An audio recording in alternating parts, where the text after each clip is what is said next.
This is Back Roads of Illinois, server to farmers and ranchers in central Illinois and the Midwest. Today is edition of Back Roads of Illinois. We were bringing you lasted for farming sources and information sponsored by AgriGold. We're glad you're here on today's program and welcome to join us on Back Roads of Illinois. I will be taking a month because we were busy with my family business and personal stuff to take care of. Well, we will talk to you on next month after the 4th of July week. Let's things starting with my conversation with Sarah Michaels on today. Sarah was former professor at Iowa State University, but she is living at her family farm in Livingston County, Illinois. We were talking with Sarah Michaels is next on today's program. We'll have a conversation about the livestock markets and counting on the career at Iowa State University. But she is back on the farm in central Illinois in Livingston County, Illinois. Sarah Michaels is talking about it with us. Sarah, how are you? And welcome to the show. Thank you, Cesar. I'm excited to be here with you. A month or so ago, you had my youngest daughter, Sophia, sharing with you her experiences at Iowa State and part of a service learning project that Iowa State has in Uganda. Based on the fact that she's my child and I raised her in an agricultural format, she is only one of my three children who went into the agriculture industry. So it's very exciting that I'm able to pass on that heritage and lineage to one of my children.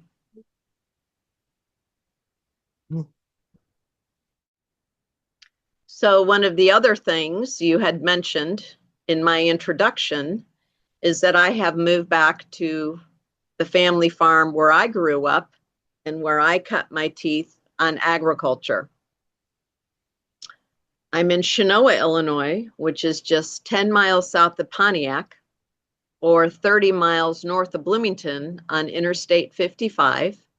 And it's called the Crossroads of Opportunity because it's right there at Route 24, Old Route 66, and Interstate 55. We are deep and rich in central Illinois. You have a background in Ottawa, Illinois, which is just a little bit up the road. And so you are familiar with the wonderful, deep, rich prairie soil we have here in central Illinois. I got my undergraduate degree from Southern Illinois University in Carbondale in plant sciences, weed science.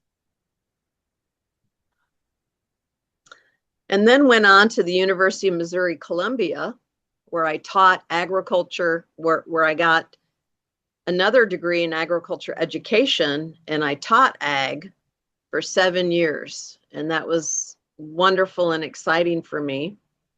And then I kept going around at that time for you sports fans, football, basketball. I did the Big 8 land grant tour, and I ended up at Iowa State, which is now the Big 12, even though there's 16 teams, but who's counting? And Iowa State, I did an animal science, swine science, and that's how my youngest daughter, Sophia, ended up at Iowa State. Then through life's adventures, I ended up back here where I grew up in central Illinois, and I'm raising cattle. I often am invited to speak on markets, market analysis, and information. And Cesar, as you had mentioned, cattle markets are one of the things I'm very much interested in because of my own feeder heifers I have out in my pasture. I bought my herd this year 2.5 weeks before market high. And so that was quite a financial, I don't want to say strain, but it's every year I am paying more and more for my feeders for a couple of different reasons. University of Nebraska Lincoln has a wonderful tool I use called the drought monitor.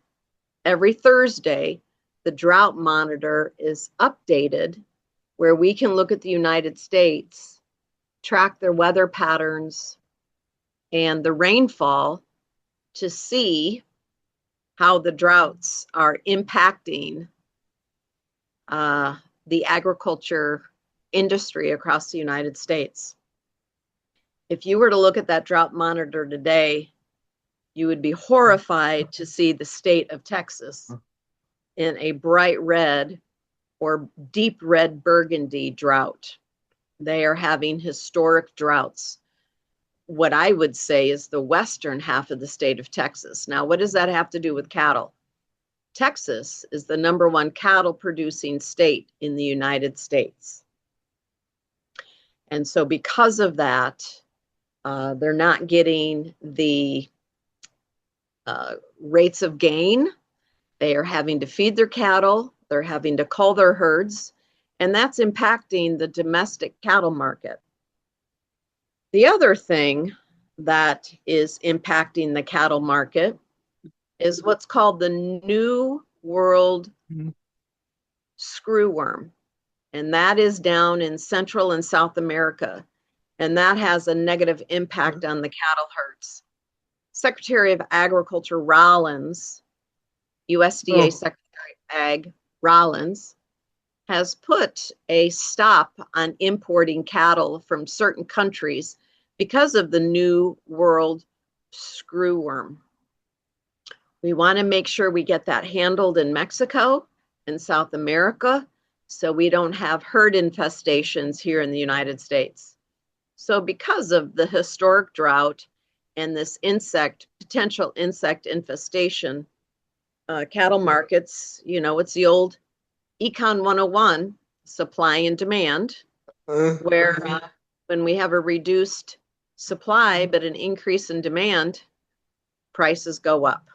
So unfortunately, at this moment, I am stuck in the middle of that, and I am doing the best I can with my cattle to make sure they stay healthy. So as I sell the beef to my clients, they get a safe, healthy, nutritious protein source for their family. Of course, Sarah. We were talking about that with other markets analysis. Absolutely. And that is one thing that is top of the conversation these days with not only market analysis, but within the USDA, farmers and ranchers across the United States. And hopefully we try to do a good job of educating our consumers so that they know that the beef they buy in the grocery store is a safe product produced by American farmers.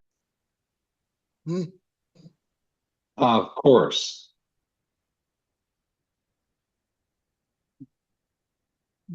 Yep, so I am looking at the drought monitor right now. So the northwestern half of the state, that would be from Quincy, Illinois, following the Mississippi River all the way up to the Wisconsin border, is yellow. And yellow indicates that it is abnormally dry. And that is considered a drought-like condition, and it's called D0, D-O. So from Quincy along the Mississippi River up to the Wisconsin border, it's abnormally dry. Now, when you go to Galena, straight to the east through the Chicago area, they are in D1. That's a moderate drought. So basically the northern half of the state, except for east of the Illinois River, is in abnormally dry to a moderate drought stance. Now, as we go down towards southern Illinois, south of I-70, south of Interstate 74, they're super wet. St. Louis has been getting hammered, and I know a lot of those crops down there, they've been struggling to get them in, keep them in without having replant. So we're definitely having some really unusual strategic weather between the Wisconsin-Illinois border all the way down south to the Missouri-Kentucky border. Thanks, Sarah. We've had a great conversation with Sarah Michaels on back roads of Illinois. Last couple weeks ago, thanks to Sarah Michaels from Livingston County, Illinois, this has been Back Roads of Illinois. I am Cesar Delgado. You have a great summer and see you then. Bye, everybody.